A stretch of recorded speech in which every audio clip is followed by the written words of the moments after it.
Est-ce que j'ai besoin d'un site internet? C'est la question que beaucoup de gens se posent quand ils démarrent leur activité. Alors, si tu cherches des clients rapidement, la réponse est non. Tu as plutôt besoin d'une page de vente. Et je vais t'expliquer ce que c'est un peu plus tard. Mais si tu veux développer ton activité sur du long terme, alors oui, c'est un site internet qu'il te faut. Et ça n'empêche pas que tu aies une présence sur les réseaux sociaux ou pas. Après, ça dépend de l'activité que tu fais.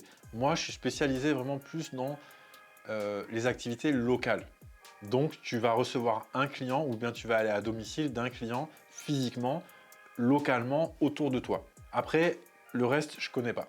Moi, je suis solopreneur dans le bien-être. Ça fait 15 ans que je pratique. Ça fait plus de 5 ans que j'étudie le digital et j'ai une belle présence aujourd'hui là-dessus. Donc, je peux te parler vraiment de ce contexte-là. Donc, si tu veux développer ton activité sur du long terme, oui, il te faut un site internet. La bonne nouvelle, c'est que tu peux combiner les deux. Tu peux commencer avec une page de vente pour avoir des clients rapidement et puis développer un site internet. Mais d'abord, il y a deux notions fondamentales que je voudrais te transmettre. Numéro 1, il y a l'endroit où arrive le visiteur. Ça, c'est ta page d'atterrissage. D'accord? Numéro 2, il y a ce qu'on appelle le SEO, donc le référencement naturel sur Google. Naturel en comparaison à payant. Ça veut dire que c'est pas payant, c'est gratuit, les référencements sur Google. Et maintenant, je vais t'expliquer quelque chose que très peu de gens t'expliquent dans ce milieu-là. C'est la différence entre être trouvé et vendre ton service. Imagine que tu as un cabinet de massage. Tu peux avoir la plus belle devanture du monde. Si personne ne passe dans la rue, personne ne va te voir. Tout ça, tu l'as sûrement déjà entendu. Donc le référencement, c'est choisir la rue où tu vas être pour que les gens te voient. Et ça, c'est un travail de longue haleine. Mais ce qu'il faut savoir, il y a beaucoup de gens qui se trompent à ce sujet-là et la plupart des agences et des sites internet ne sont pas bien faits par rapport à ça. Ils vont se concentrer sur le fait qu'on te trouve. Déjà, ils vont ignorer des trucs de base qu'on verra plus tard dans une autre vidéo sur le référencement, justement, sur le SEO.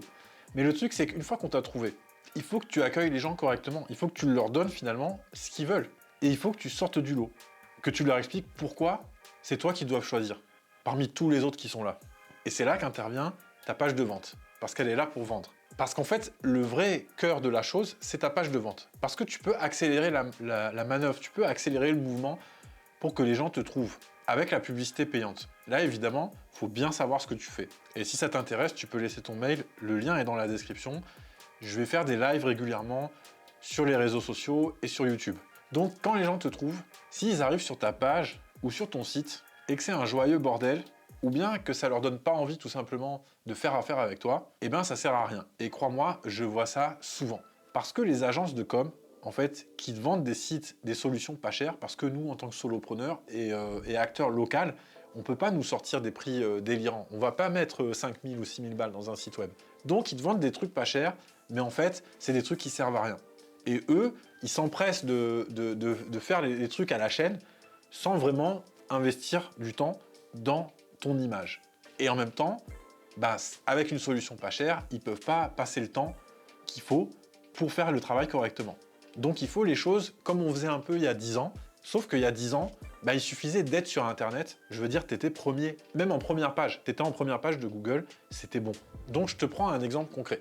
Si quelqu'un cherche un massage sportif à Marseille, il va tomber sur ton site, si tu es bien référencé ou bien si tu as payé de la pub.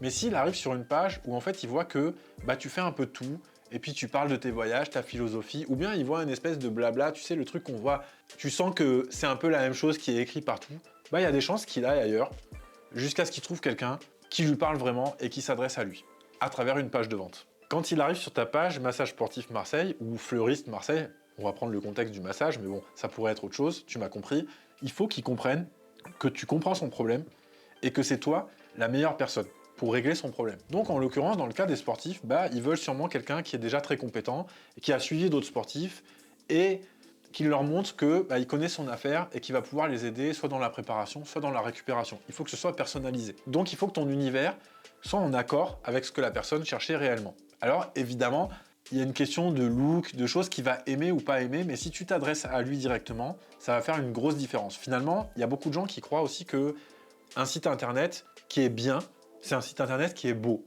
Mais en fait, c'est pas du tout ça. C'est surtout le contenu de ton site internet qui va faire que la personne, ça va lui parler. Tu vois, si c'est aéré, propre et que tu lui parles bien, ben c'est mieux que si c'est super joli, super design, mais qu'en fait tu communiques pas correctement. Et puis même pour les moteurs de recherche, bah, tu vas plus ressortir sur certains mots-clés, tu vas plus avoir tendance à ressortir en première page si tu as bien fait ton taf, même si le site est un peu moins beau. Donc si on résume, la page de vente a un objectif précis. Présenter et vendre ton service. On l'appelle aussi page d'atterrissage ou landing page en anglais, parce que c'est exactement là que tu veux que ton visiteur atterrisse. Une fois que ta page est opérationnelle, là tu peux commencer à créer des liens qui fait que quand la personne va te chercher, que ce soit sur les réseaux sociaux, sur Google ou bien à travers de la publicité, quand elle va te trouver, ça va peut-être lui donner envie, elle va cliquer et là elle arrive sur un endroit où oui, elle sent qu'elle est au bon endroit. Et là, ça nous amène à une notion cruciale, ce que moi j'appelle la communication ajustée. Ça, c'est tout l'art de faire en sorte que ton message parle directement à ton client. Je vais consacrer des vidéos à ce sujet, mais je peux te dire que aujourd'hui, c'est juste indispensable de travailler comme ça. Maintenant, parlons du référencement, ou comment faire en sorte qu'on te trouve sur Google. L'objectif, bien sûr, c'est d'apparaître dans les premiers résultats. En fait, c'est d'être le premier. Tu peux être dans les 3 premiers, pour moi, c'est un objectif, mais en fait, ton vrai objectif, ça va être d'être le premier. Il y a une différence considérable entre 3e, 2e et 1er. Au niveau du trafic, ça peut être x7. Ça veut dire s'il y a 1000 personnes qui viennent sur les 3, le 3e et le 2e, eh bien, il y a peut-être 7000 personnes qui vont venir sur le premier. Et les gens vont t'accorder de la crédibilité juste parce que tu es premier. Et ça, c'est un travail de fond qui demande de la technique et du savoir-faire, mais qui peut se construire naturellement à partir de ta page de vente, si elle est faite correctement. En fait, c'est pas si compliqué. Il faut juste que tu trouves les bonnes informations.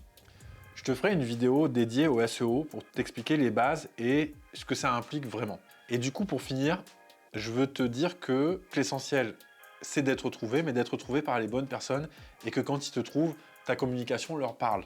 Donc que ta communication soit alignée finalement avec ce que tu proposes et avec ce que eux ils cherchent. Il faut que ton image professionnelle soit bien travaillée et surtout, il faut que tu vérifies la viabilité, c'est-à-dire qu'il y a bien une demande pour ce que tu proposes. Pour tout ça, il y a des outils en fait pour mesurer ça et pour chercher ça, si jamais tu ne connais pas ton domaine d'activité. Et ça, c'est des questions auxquelles je vais répondre dans les lives. N'hésite pas aussi à mettre des questions en commentaire, mais je vais faire des lives régulièrement pour répondre à ces questions et puis pour pouvoir vous informer un peu et partager toute la connaissance, tout ce que j'ai acquis, parce que les agences SEO, elles ont affaire à tout type de clients, mais elles vont vraiment privilégier les agences marketing des gros clients. Elles vont pas prendre le temps avec un petit client. Et quelqu'un qui a son compte, qui est solo, qui est indépendant ou qui a une toute petite entreprise locale, eh bien, il y a des règles bien définies que des fois les grosses agences ne connaissent pas. Et moi, je connais ça par cœur parce que c'est vraiment c'est vraiment moi-même qui ai développé. Je développe toute ma com depuis longtemps et je connais bien tout ça dans une dimension locale. C'est sûr que je pourrais pas te donner de conseils pour un e-commerce ou bien si tu veux vendre un truc en ligne, tu vois, un service en ligne ou un truc comme ça. Moi, c'est vraiment la dimension locale. Donc, n'hésite pas à me poser des questions encore une fois. Je te dis à tout à l'heure en vidéo. Ciao!